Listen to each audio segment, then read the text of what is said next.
So I want to start off by reading the intro, and then I'll do some summarizing. And if you have questions, please feel free. I like a more interactive, Socratic kind of discussion. All right, so Eva Braun, in her work, The Logos of Heraclitus, says that philosophy begins with the two concepts of logos and being, or ontos. Braun's thesis seems essentially correct, but one could make the slightly stronger claim that philosophy begins with wondering about the causal connection between logos and being. The argument of this paper is that philosophy begins as the search for the logos, but that the search is incomplete until the prologue to John the Apostle's Gospel. The search for the logos is a search for an explanation of the fit between thinking, or reason, and being. The first philosophers assume an isomorphism between thinking and being, and they will wonder why and how such an isomorphism exists. The explanation of the logos as isomorphism between reason and being is incomplete until the Apostle John introduces the element of Christian theism and the Trinity.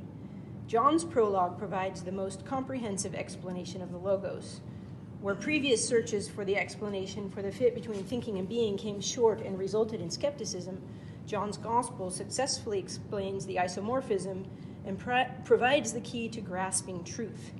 His description of the logos is clear, simple, elegant, and full. Where previous philosophers were groping in the dark to understand the logos, John's revelation is illuminating. Because of its clear explanation of the logos, and the logos being a fundamental feature of philosophy, John's Gospel continues to have implications for doing philosophy today. So what I did in the paper was I looked at the big name philosophers who were using this term logos, starting with Pythagoras, and he's I don't know, some people don't consider him a philosopher. Braun thinks he's a mathematical philosopher, but he does recognize this triad between what he calls the monad, the one, the dyad, the many, and the harmony, which is the logos that brings them together. And so he does sort of advance a certain understanding of logos. Now, he also brings up some problems for first philosophy, where he recognizes that if there's this logos that is immanent in the world and the unifying principle of diversity, and our minds can grasp it, how do we grasp it? Through sensation. So sensation isn't the thing that's grasping the logos. And so he doesn't quite have the metaphysical tools for explaining it, but he does sort of reduce matter to number, because number is ordered and the mind can understand the order through numbers. He's the first one that is sort of talking about the logos. It's a little unclear still, but Heraclitus picks up on some of this discussion of the ratio and the order in the world. And Heraclitus disagrees with Parmenides about everything being reduced to number, and he thinks it's fire. So he has this fragment where he says logos is kind of like everything one. They're equivalent. Logos is everything one. So the one is apparently material, and it's in flux. It's in constant motion. But the logos is the thing that unites this antagonistic, I guess, battle that's happening in matter. So Heraclitus has this flux doctrine, and he has some very interesting things to say about the logos. I want to give a summary. This is from I think my page numbers got cut off, page 5, I think. So logos for Heraclitus is the harmony between thinking and being. There are non-sensory logoi that govern the sensible world, and the cosmos is governed by thinking itself, which is fundamentally rational, measurable, capable of ratio relations, and common to all men. But men are deaf to the logos. So he thinks there's this logos that is all around us, and I kind of imagine he's seeing an order in nature. And he's kind of upset with people for not recognizing the logos. It's common to everybody, but we're deaf to it. And his view also comes with some problems. So he has this view of the logos, and he has this view of the flux, but how can you sort of ground the logos in the material world. And so some of the problems that come up in his view is the logos an immanent self-governing principle of the world? Is the logos in the matter? And if so, how did it come to be in the world? What's the origin of this logos in the world? Or is the logos a transcendent, externally governed, divine, and personal intelligent being? Is the logos spirit? Is it something outside the world? Braun asks the question, is this wisdom or this logos a what or a who? And it turns out that Heraclitus is a bit ambivalent about this. He doesn't seem to say whether it's immanent or transcendent, personal or impersonal, matter or spirit. And so some of you may be familiar with some of the problems in early philosophy connected with the materialism and the empiricism and how they were trying to understand this is not a material, a cause is not merely material, and empiricism can't grasp the logos itself. So this era of philosophy kind of bottoms out in skepticism. And Protagoras is the next philosopher we're going to look at. And he's a sophist. He's also recognizing the failures of first philosophy to ground the logos in being. And he has this fragment, I think I'm on page 8 now. He has this fragment called the two logoi fragment.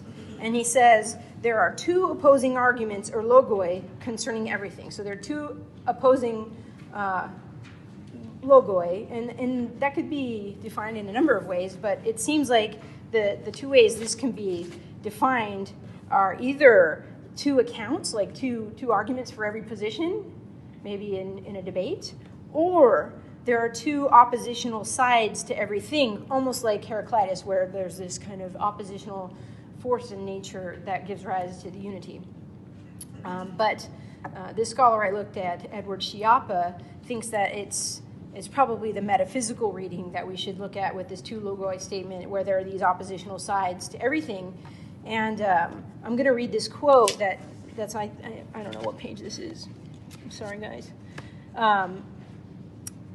It's a longer quote that Schiappa says, Heraclitus's opposites in Protagoras' use begin to be treated in non-compositional manner, in terms of contrariety and contradiction, rather than as strictly opposing forces of nature. Put differently, nature began to be viewed in more abstract logical patterns, such as P and as not P. Seeing opposites as essentially linguistic, or logoi, was a necessary step to a more abstract conceptualization, to their being seen as attributes that can be predicated with respect to things. So he's not just seeing these oppositional forces in nature, he's starting to think about logoi as causes between ideas. So Schiappa seems to suggest that Protagoras' version of the flux doctrine allows for abstract logic to develop, whereas Pythagoras and Heraclitus were noticing causal laws in nature connected to logos. Perhaps Protagoras is noticing causal laws in thinking in P and not P. And Aristotle will develop this logical aspect of logos later on. But this apparently is where it may be getting started. So Protagoras' two logoi fragment advances our understanding of logos and kind of moves us forward to abstract conceptualization. But he also leaves us with more questions. And the questions that come about through this flux doctrine I think are really interesting, but we'll see that Socrates heads them off right off. So if all is flux and there are two oppositional sides to everything, P and not P, do these things in flux have any fixed or permanent being? If humans are part of the flux, is there a fixed knower? Do sensations give knowledge of anything if all is flux?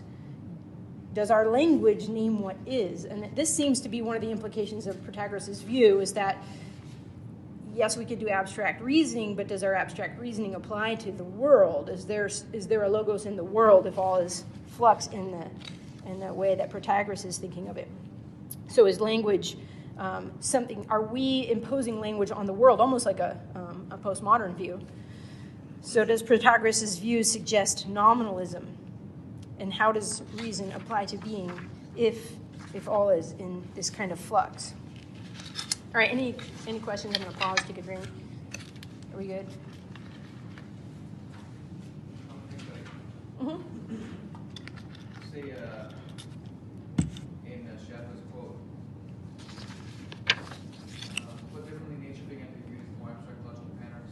I think you say it's essentially linguistic. Why does he say linguistic? I think because logoi also is about speech. And so instead of looking at as logos in terms of the almost forms and nature, he's looking at logoi in forms of speech. And since he's the father of rhetoric, he's probably looking at connections between speech acts, maybe. Yeah. Okay, so this is my favorite part. I don't know if I want to read it or just discuss it because there's a lot here, but it's rich. This is what I did my dissertation on, Plato's dialogue with Theaetetus. So this is like the great stuff. So in this dialogue, the Theaetetus, it's a dialogue about what is knowledge. Socrates addresses all the questions that came up with the first philosophers. He sees the problems of the first philosophers, particularly Heraclitus, and how these problems result in skepticism and the relativism of Protagoras. And Socrates is almost like, this is his archenemy, skepticism related to materialism and empiricism.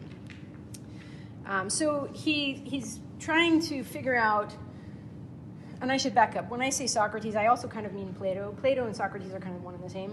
So if everything is in flux, then there's no fixed being and there's no fixed knower.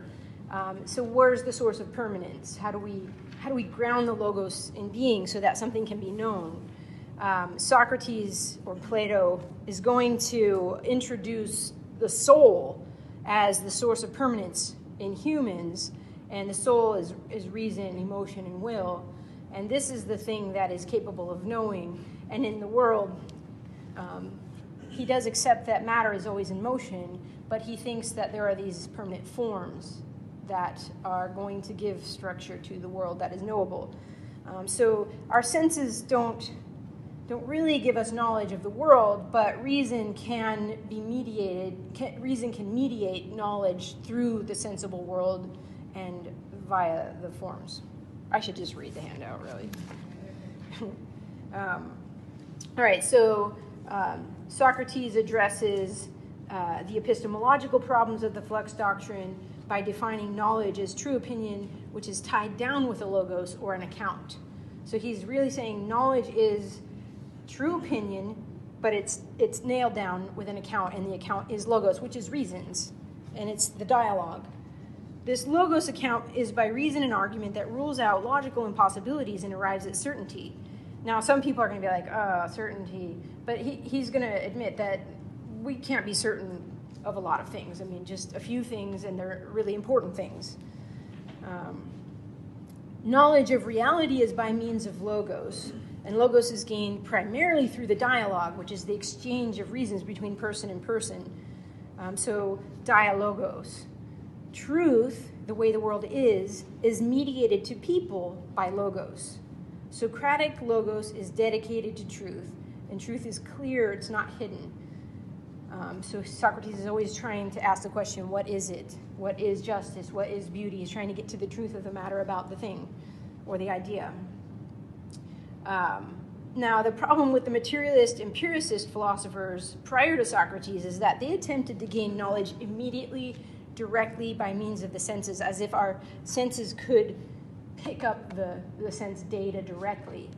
And Socrates is going to advance our understanding of the logos by saying, no, the logos is a mediating aspect between our senses and the thing perceived. And I think this is really beautiful. It's also in the Republic. I gave a footnote there. But the quote that I'm going to read is from the Phaedo. And I don't know, I just love this. He says, after this then, when I failed in investigating beings, he was one of the materialists. He was a physicist in his early days, apparently. I decided that I must be careful not to suffer the misfortune which happens to people who look at and study the sun during an eclipse. For some of them ruin their eyesight unless they look at its image in water or something of the sort. I thought of that danger, and I was afraid my soul would be blinded if I look at things with my eyes and tried to grasp them with any of my senses. So I thought I must have recourse to logoi and examine them in the truth of beings. So I really like this quote because I was thinking about John's prologue, and there's this theme of light, and I'm trying to figure out what is this light? I don't understand this light. And this quote helped me to see light as this mediating aspect. So I'm going to read a little bit more. In this section of the Phaedo, Socrates explains to his interlocutor why he left the study of the physicists and set out on a second voyage through the dialogue. In this quote, light is that by which we see, but we don't look directly at the source of light or we'll be blinded. And so the author that I was looking at, Solace, is saying that when we look at this quote, if we look directly at the eclipse, we're going to be blinded. And that's like trying to seek knowledge directly, immediately, in a kind of mystical way. You can't get it that way. And the other source of blindness is when we look only at the things that the light is illuminating. So the empiricists are looking at the material world, and they're not understanding its nature because they're missing this mediating aspect that light is that by which we see and understand. So this is an analogy for the logos. So I'm going to skip a little, passing the big quotes. Immediate knowledge is impossible. Direct illumination, as in mystical experience, and immediate contact with sensory data both fail to deliver knowledge, but rather they end in blindness. The only way to have knowledge is mediation through the logos. Logos is like light. Light is mediator between the sun and the things illuminated. Logos is to reason what the sun is to the eyes. Logos is that by which we understand being. Logos makes manifest to the understanding what is. Speaking makes manifest what is inward in our thoughts. Logos makes manifest what is, and what is truth. So logos brings truth to light. When I read that, I was like, okay, now I think I understand the light metaphor in John. I'm going to summarize some of this, what's coming up. Aristotle, he doesn't really talk about logos in these transcendent ways or in metaphysical ways. The author that I looked at, Agon, says that no one's really studied logos in Aristotle because it's very mundane. It's like the ratio, the structure, the forms of things, reason in humans, and speech. But what Aristotle does for logos, he does advance our understanding of logos by taking this idea of dialogue that Socrates had with the conversation and said, we can have a conversation with nature. We can take the dialogue to nature and interrogate nature to try to understand what it is. And so I think that's really helpful because this contributes to his science and his ethics and politics.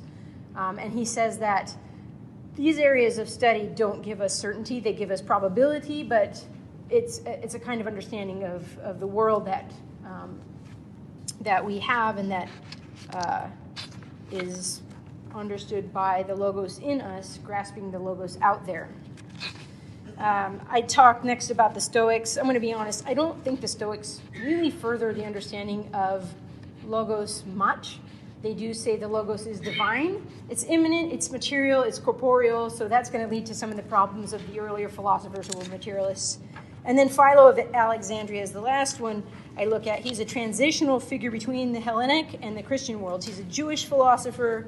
He wants to synthesize Judaism, Stoicism, Aristotle, and Pythagoras. So he's like taking them all and putting them in a bunch and adding God, the creator, to it, which is one way of advancing the logos is saying, okay, there's a personal God. Before it was nature, it was something immanent in the world or some transcendent forms. Now it's a personal God. So I think in that sense, he kind of prepares the way for John's gospel to be received. Now, the guy I studied on Philo said that John stole the Logos doctrine from Philo. I think that can't possibly be right because of the way this guy is probably a naturalist. The way John describes the Logos, I don't think any human could have come up with that idea.